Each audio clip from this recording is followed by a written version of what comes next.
away from our homes, from the familial, emotional comforts. In terms of our careers, we move out seeking greener pastures. In that, we seek company in opposite sex. Some people get into relationships which gradually progresses to physical intimacy. Sadhguru, the question is then why, as generations, we cannot discuss it openly? Or is premarital sex still a taboo? See, this is not some kind of a prescription. This is an individual need. Right now, we must understand this. In this society, we handled human sexuality like this. Before a girl attains puberty, they are named. This is the boy you're going to marry at the age of 6 or 7. They don't marry, but they keep telling him, your uncle's son, this guy, you're going to marry him, you're going to marry him. They're telling him, you're going to marry her. So they have not seen each other, they have not met each other, they have nothing going, but emotionally they're being bound. Before they touch each other physically, they want them to be emotionally bound in a strong way. So this is the technique of the culture, how they dealt with it. So when you become or attain to your puberty, when your body blossoms into certain possibilities, now your emotions are already with somebody. So you handle your body, you don't go wild because your emotions are already attached to somebody. So by the time they're 15, 16, the girl gets married. By the time they're 17, 18, the boy gets married. They get into agriculture or business or whatever, their activity. So one important aspect of the life of the youth is settled. One thing is emotion, another thing is a physical requirement. Both are settled at an early age. And of course, those days children came within a year or 2 years, so they got engaged and they got busy and life went on, all right? Today, our lives have changed because by the time you finish education, most people are minimum 24, 25 years of age. PhD means 35? I don't know what It depends how kind your professor is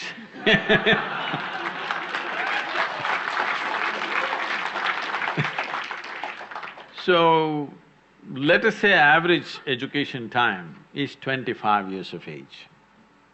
By the time they get employment and settle down somewhere to reasonable financial security, 30 years of time, all right? The peak of human hormonal function is between 15 to 30.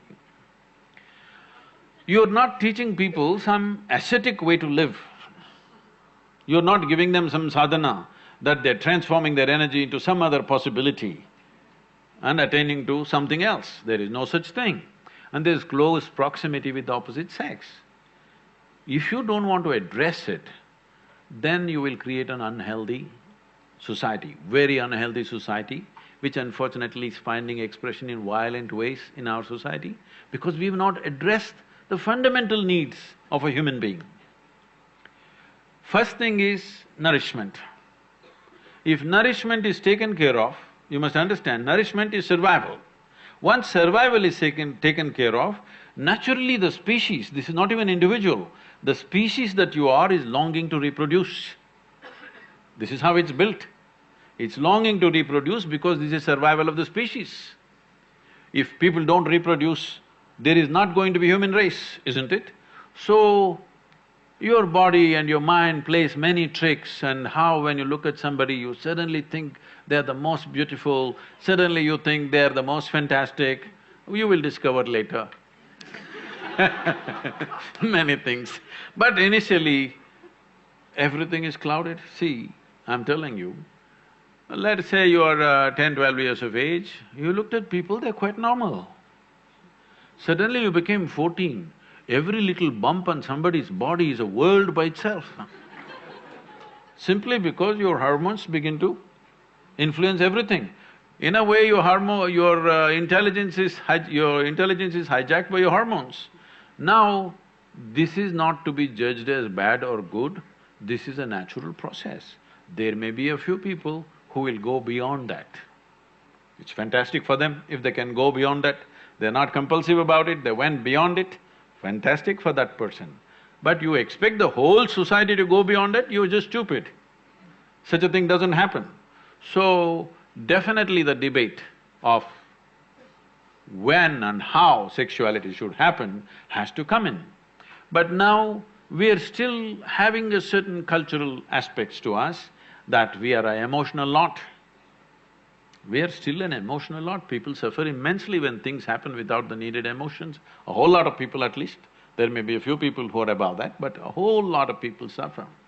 So, for our country, for our society, how to deal with this without causing a major disruption in the social structure is something that we must debate. You must do research on it, how to do it.